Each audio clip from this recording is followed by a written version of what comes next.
Gjatë spektaklit të së premtes në prajim të Big Brother VIP Kosova, banorja Benita Zena ka hapur zemrën dhe ka rrëfyer për herë të parë disa nga sfidat personale që ka përjetuar për shkak të pamjes së saj fizike. Ajo ka treguar se shpesh është ndjerë e paragjykuar dhe keqkuptuar nga njerëzit, veçanërisht për detaje të vogla që megjithatë ndikojnë shumë në vetbesimin dhe marrëdhëniet sociale. Një prej këtyre sfidave ka qenë pamja e dhëmbëve, për të cilën Benita ka thënë se ka marrë shpesh kritika dhe komentet e të tjerëve e kanë bërë të ndihej e pasigurt.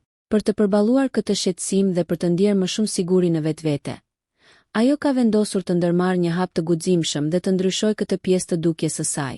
Benita ka treguar se ka vendosur të vendosë dhëmbë të diamantit, një ndërhyrje estetike luksoze me vlerë rreth 18.000 euro. Ajo ka bërë të qartë se kjo nuk ka qenë një shpenzim kesh, por pjesë e një bashkëpunimi profesional me një kompani dentare, ku dhëmbët janë realizuar dhe promovuar përmes mediave dhe rrjeteve sociale. Jo Dubai, jo Dubai. Ka pasur shumë dilema, por një herë mirë dua ta sqaroj se ato para nuk kanë qenë cash, por kanë qenë në kuadër të bashkëpunimit, ka deklaruar Benita, duke sqaruar kështu situatën që më parë kishte ngjallur bujë dhe keqkuptime në media. Për te aspektit estetik, Benita ka folur edhe për paragjykimet që ka hasur si femër, duke sfiduar stereotipet që shpesh lidhen me pamjen dhe jetën personale të grave.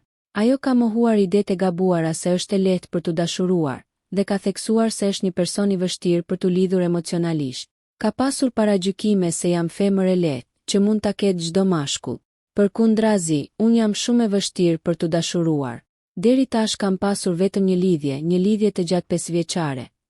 Kështu që mos u bazoni te dukja ime, ka shtuar ajo. Ky rrëfim i hapur i Benitës ka prekur jo vetëm banorët e shtëpisë, por ka shkaktuar edhe një diskutim më të gjerë në publik për mënyrën se si shoqëria paragjykon pamjen dhe vendimet personale të grave. Shumë shikues e kanë përshkruar historinë e saj si një shembull inspirues të vetbesimit dhe guximit për të përballuar kritikat dhe pritshmëritë e të tjerëve. Gjithashtu, rrëfimi ka nxjerrë në pah probleme që lidhen me standardet e bukurisë dhe presionin social që shpesh ushtrohet mbi gratë, duke treguar se pas çdo dukje të jashtme tërheqëse mund të fshihen histori personale të vështira dhe sfida emocionale. Benita ka treguar se ndryshimi i pamjes nuk ishte thjesht një kapriçjo ose luks, por një akt i rëndësishëm për mirëqenien dhe vetëvlerësimin e saj. Në fund, ky moment i sinqeritetit dhe rrëfimi publik i Benitës kanë hapur një dritare të re për të kuptuar se paragjykimet dhe stereotipet shpesh janë të padrejta dhe të dëmshme, dhe se çdo individ ka të drejtë të marrë vendime për pamjen dhe jetën e tij pa u gjykuar nga të tjerët. Nëse ju pëlqeu kjo video, shkoni në kanalin e YouTube-it Big VIP Albania Kosova, që e gjeni në bio. Mos harroni që të bëni subscribe dhe të klikoni butonin e zilës që të informoheni për videot më të reja.